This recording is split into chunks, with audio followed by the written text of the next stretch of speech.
Agora vem o Elon Musk que está dizendo que tem que botar o chip na testa, onde a Bíblia diz. Só que hoje esses caras interferem até nos projetos que são votados nas nações. Por quê? Porque o viés dele vai ser contra Deus e contra a Bíblia. Então até esse levante contra a Bíblia se tornando cada vez mais politicamente incorreta, já é uma preparação para isso. O pastor Lamartine Pozella esteve presente no Talk Flow Podcast e ali ele traz revelações impactantes acerca do anticristo.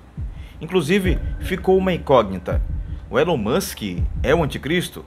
Eu peço que você fique comigo até o final desse vídeo. Certo é que a pergunta acerca de Elon Musk não é a única pergunta pertinente.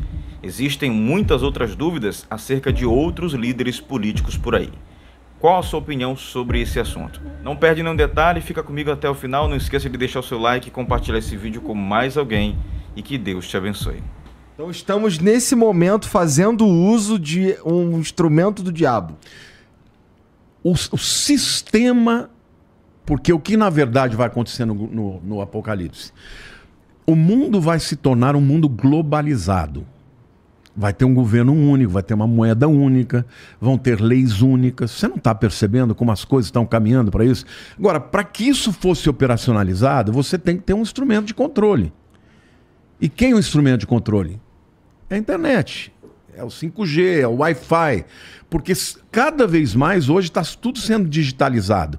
Com isso vem o controle. Hoje você entra nos Estados Unidos, tem alguns lugares como Orlando, você não precisa mais passar o passaporte. O cara bateu, botou lá a sua imagem, ele já te reconheceu. Então, esse instrumento de controle só é possível através do sistema da internet. A internet é maravilhosa, você pode usar, mas um dia vai ser utilizado para fins de controle e de dominação. Hoje, por exemplo, você já tem economistas de bancos centrais no mundo falando que tem que digitalizar a moeda, acabar com a moeda papel. Eu falo disso desde 92, meu amigo. Eu falo isso desde 92, que vai acabar a moeda, vai ser moeda única. Isso vai acontecer, porque quando você tem o dinheiro, você pegar o povo judeu, por exemplo. Ao longo da história, eles foram muito perseguidos. Como é que eles se viravam quando eles fugiam de um lugar para o outro? Eles iam com as malinhas dele, com as joias. E ouro, em qualquer lugar que você vai, vale dinheiro. Eles começavam a vida. Povo trabalhador e tal, né? Agora, cara, o dia que o teu dinheiro não é mais papel, você é cancelado. Você tem e não tem. Não vai ter para onde correr. E a Bíblia fala que naquele tempo, quem não tiver essa marca não vai nem poder comprar e nem vender no supermercado. Ou seja, hoje, eu me lembro que o Guto estava até em Israel, ele foi fazer uma visita para um amigo dele, um judeu lá, cristão, numa loja, e ele estava lá batendo papo, o cara virou e falou assim: cara, eu tô doido, eu tô com medo, porque um camarada aqui, um cliente veio, comprou um produto, na hora que eu falei, como é que você quer pagar? Ele no cartão. Ao invés de tirar o cartão, ele botou a mão assim, na máquina, a máquina leu e pagou. Ele falou, o que é isso? A mão direita, do jeito que a Bíblia diz. Agora vem o Elon Musk que está dizendo que tem que botar o chip na testa, onde a Bíblia diz. Então nós estamos entrando agora já numa seara onde claramente o mundo está se preparando para uma dominação. Só que hoje esses caras interferem até nos projetos que são votados nas nações. Eu, como deputado, 99% dos projetos que eram apresentados eram vindo do governo. E de onde vêm esses projetos? Muitos deles da ONU. Todos com viés, entendeu? De globalização, viés. E é assim, você vai para os Estados Unidos, vai para a Europa, vem para o Brasil, é a mesma coisa. Então, existe uma visão de preparar o mundo para um controle, e um dia o líder desse conglomerado de nações vai ser o anticristo. Por quê? Porque o viés dele vai ser contra Deus e contra a Bíblia. Então até esse levante contra a Bíblia se tornando cada vez mais politicamente incorreta, já é uma preparação para isso, cara. E vai acontecer. Isso é uma visão bem interessante mesmo. Nesse sentido, ouso dizer que Lamartine jamais terá um Tesla. Não tem problema com nada elétrico. Não, mas que o Tesla é do Elon Musk, né? Eu tô ouvindo que o juízo final está próximo desde moleque, né, cara? Então, eu sempre digo, a Bíblia nunca nos permite marcar data. Agora, para quem estuda, percebe que os elementos necessários para que o Apocalipse se cumpra estão aí. Por exemplo, lá no livro de Apocalipse, tem duas testemunhas que vão proclamar a Deus dentro desse sistema do anticristo. Então eles vão ser uma pedra no sapato do anticristo. E esses caras vão ser mortos em praça pública, em Jerusalém. E a Bíblia diz que o mundo inteiro vai ver isso e trocar presentes. Como é que isso é possível? Como é que isso é possível? Através da internet. Isso só seria possível num mundo em que você enxerga a distância. A Bíblia fala isso. Tá, não, tava indo mais pela vibe de como é que a gente vai ver isso e trocar presente. Porque não, porque eles vão ser o... Parece ser horrível isso. Pain in the ass, entendeu? Eles vão ser o chato que fica todo dia falando vocês, o juízo vem, se converta. Vai ser essa a mensagem deles. Entendeu? Então, esses camaradas vão ser mortos publicamente. Mas o que é incrível é que a Bíblia fala que todo mundo vai ver. E vão se alegrar. Fala, pô, até que enfim esses caras morreram. Outra coisa, por exemplo, a Bíblia fala de um exército que vem contra Israel de 200 milhões de homens, do leste de Israel. No tempo em que João escreveu, não tinha 200 milhões de pessoas no mundo. Mas se você pegar os inimigos de Israel hoje, os muçulmanos e a China, você põe 200 milhões de soldados. A Bíblia diz que o Eufrates ia secar, e eles iam vir pelo Eufrates. O Eufrates está secando.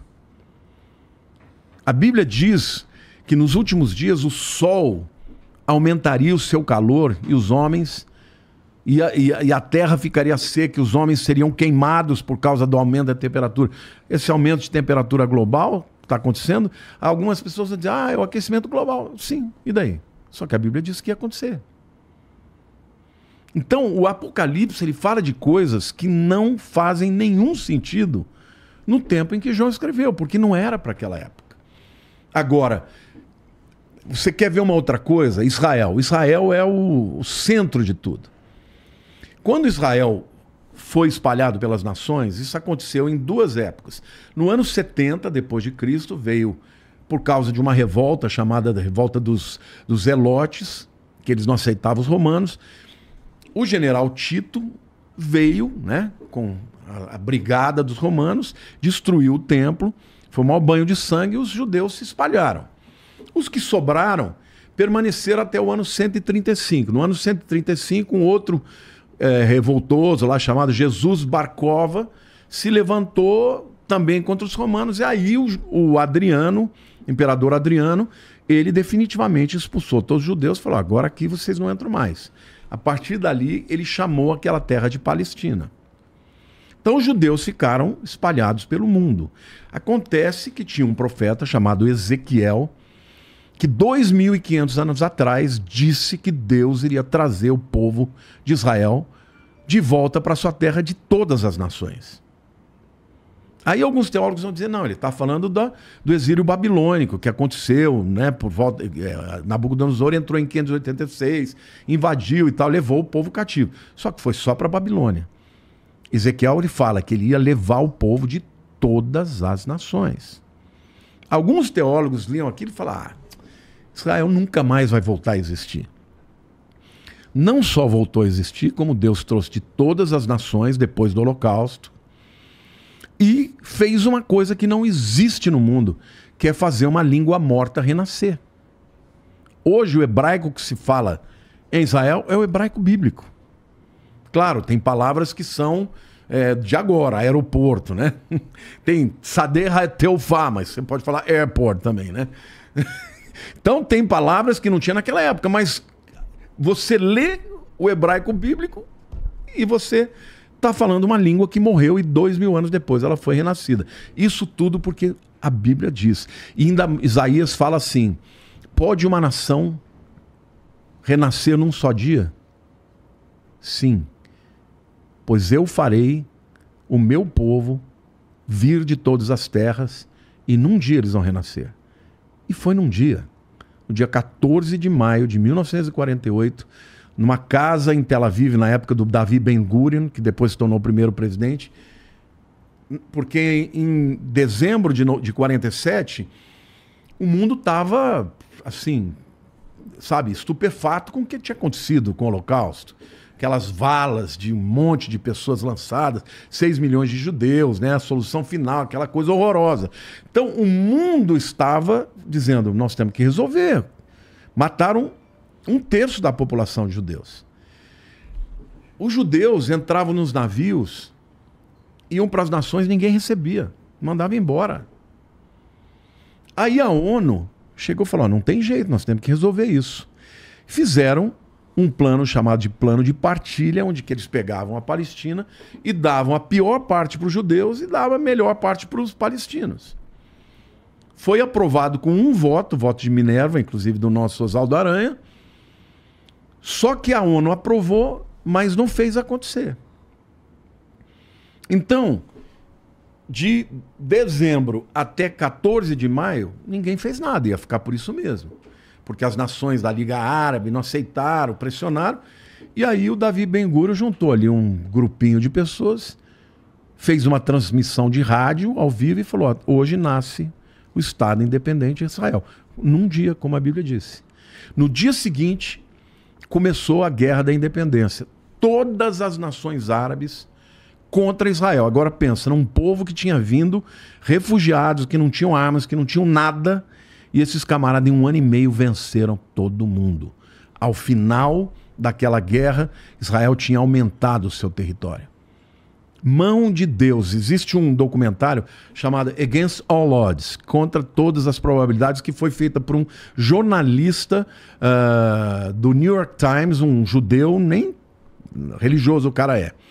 Esse camarada foi e fez um monte de perguntas para tanto árabes quanto judeus, que participaram tanto da Guerra da Independência e depois da Guerra dos 6 Dias, que aconteceu em 67, junho de 67. Sabe o que acontecia? Os camaradas diziam assim, ó, a gente ia soltar foguete, não fazia, não soltava. A gente ia tentar comunicação, não dava.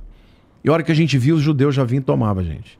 Então, houve intervenções. Tem até um testemunho que eu achei incrível. Um árabe diz que viu o pai Abraão olhando feio para ele, dizendo assim, não faça isso. Abu Ibrahim. E os caras, assim, com um destacamento para pegar um grupo de judeus que estava coado, os caras foram embora porque tiveram uma visão. Então, assim, eu creio que a intervenção de Deus para com a nação de Israel, ela foi extraordinária e continuará sendo, porque Deus falou, nunca mais, depois que eu os trouxer de volta, eles vão deixar sua terra. Agora, o mundo inteiro, quando for buscar esse acordo de paz, vai ser em função disso, de Israel, judeus, muçulmanos e cristãos. E o proponente desse acordo de paz, que vai ser um enganador, vai ser o anticristo.